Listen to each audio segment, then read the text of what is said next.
Hey guys, this is Super FPV here, back at it with another video. This one is another product review, and it is about this pair of goggles. This is one of the best cheap entry-level goggles that you can get. I personally use this as a spare pair of goggles for anyone who wants to come along and watch FPV the way that I do it. And it's great. It's very cheap. It's very attainable, and it'll do what it's advertised to do, which is give you an FPV goggle outlook, like the way that you see yours. So this is the Makerfire 5.8 GHz mini FPV goggles. Blah blah blah blah blah.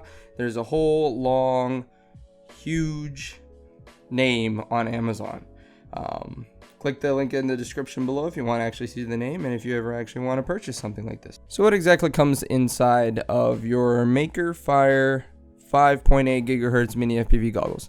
You are given the goggles itself, the body of the goggles, 2 antennas, the user manual with like barely any information on there, a bag of accessories and cables, literally just 2 cables, a charger, and a video cable, and then you have the carrying case itself, which is a carbon fiber-esque carrying case, not real carbon fiber. That's why I call it carbon fiber-esque. It'll protect your goggles for sure. That's what it's intended for, and that's what it'll do. So a few little outside extremity kind of features that you can notice with the goggles is that the antennas fold for storage. You have the power button.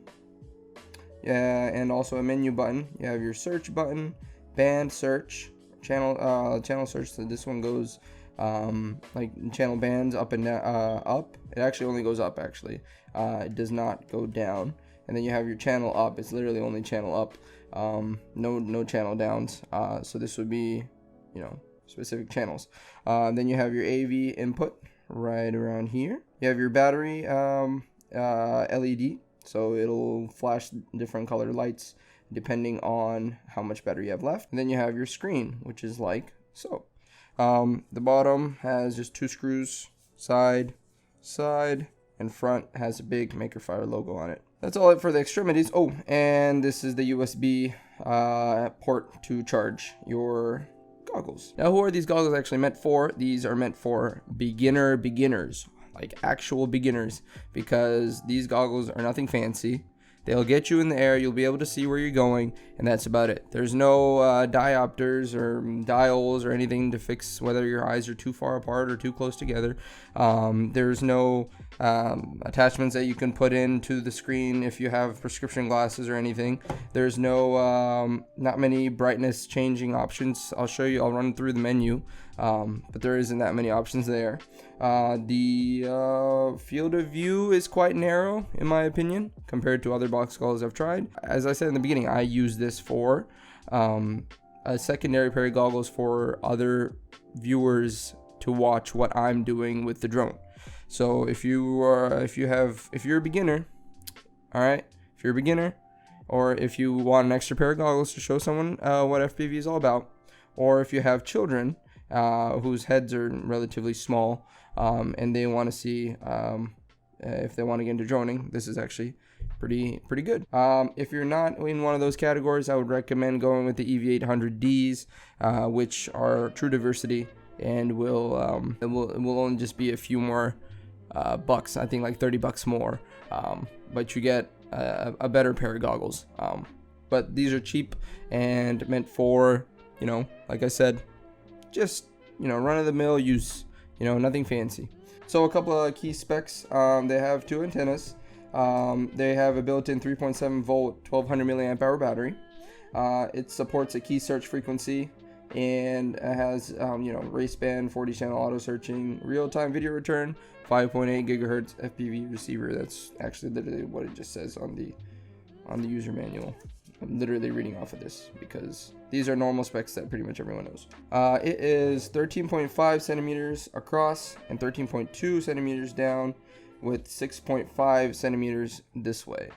So if you're worried about size, of this being too small or too big, there you go. Quick look at the actual box. I know I showed a little close up earlier, but this is the box. It comes with a little foam inside of it.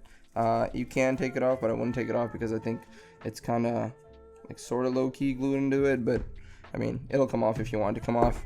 It's got Makerfire logo on the front, very nice low-key carbon fiber-esque print on it. Zips all the way from here to the other end and has a carrying handle. I am not so entirely sure how well you're going to be able to see this, but I am going to try to go through a rough introduction of all the buttons and the menu options real quick, and how to search for your channel.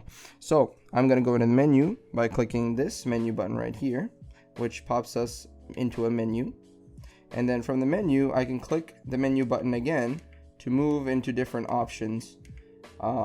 Just keep on moving into different options. Now once I choose the option that I want, I can click these buttons to adjust the value. Oh, sorry. Gotta go back in here, and to adjust the value I am decreasing the brightness now, and I'm going to increase the brightness all the way to 100% just so you can see how bright it can get. That is 100% brightness, very bright, a little too bright actually. I would keep it at the default 50. And you can do that to pretty much everything, changing language, changing saturation, whoops, keeps going away. Changing contrast, you know, as it says over there. You can choose and see the version number that you have, and if you just want to completely hard reset your goggles, you can do that as well. To search for a channel, I don't have a drone connected, but you just click this search button and it'll auto search as it says on the top left. It'll just auto search until it finds the frequency that is right for it, and or whatever your drone's set at, and it'll just auto connect to it. 1 second, here we go. Quick interjection. I forgot to mention anything about the range or distance that you can get with these goggles, and the signal quality. So if you're standing in an open field, these can go roughly 200 feet in front of you, or you can take your drone about 200 feet in front of you and not have any sort of lost signal. But in a non-flat area, like with a few trees, max that could go would be around 100 feet without with like a decent amount of breakup. So, and like if you're flying like a small drone inside your house, or if you're flying in a very flat area, these will do well. Up to, I'd say, like 250 feet in front of you. But if you start to go between trees or like to a distant area, more past like 250 feet or something, you'll start to lose signal, and like lose signal pretty bad after 250 feet, to a point where you're not going to be able to see much. So again, like I mentioned before, I recommend it for beginners who just wanted to try out FPV. Signal quality is pretty strong as long as you're in a flat area, or let's say you're using a tiny whoop inside a house.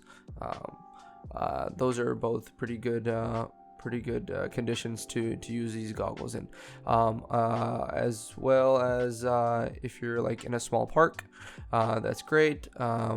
But if you're taking a 5-inch drone and planning on going more than like 250 feet in front of you, these might not be it. So that's just one thing I wanted to quickly interject in here and talk about, because that is quite important when you try to consider what kind of goggles you'd want. And that's pretty much it. A very quick and easy review of this goggle. Again, just final conclusions, final thoughts. These goggles are meant for very beginner FPV pilots. If you don't want to break the bank and go out and get a Fatshark goggles or you know, Orcas or DJI or anything, this is a very cheap option. You know, it'll get you in the air, it'll get you flying, and it'll get you that feel of FPV if you're not sure if you want to actually invest a lot of money into it. Like I said, I use this to show my friends and family what FPV is about, or anyone that comes along to the park with me or to wherever location that I'm at. So it's good for those, and it's also good for children because it is relatively small on the face. and it's pretty snug. It'll stay snug. I have a relatively big head and it's still fine and fits fine. I have friends who have really big heads and they fit fine and work fine, so that's all good. And yeah, so thank you so much for watching. Remember to like, comment, and subscribe. And if you have any other questions about this product or any other products, let me know in the comments and I will be sure to answer them. So yeah, thank you and peace.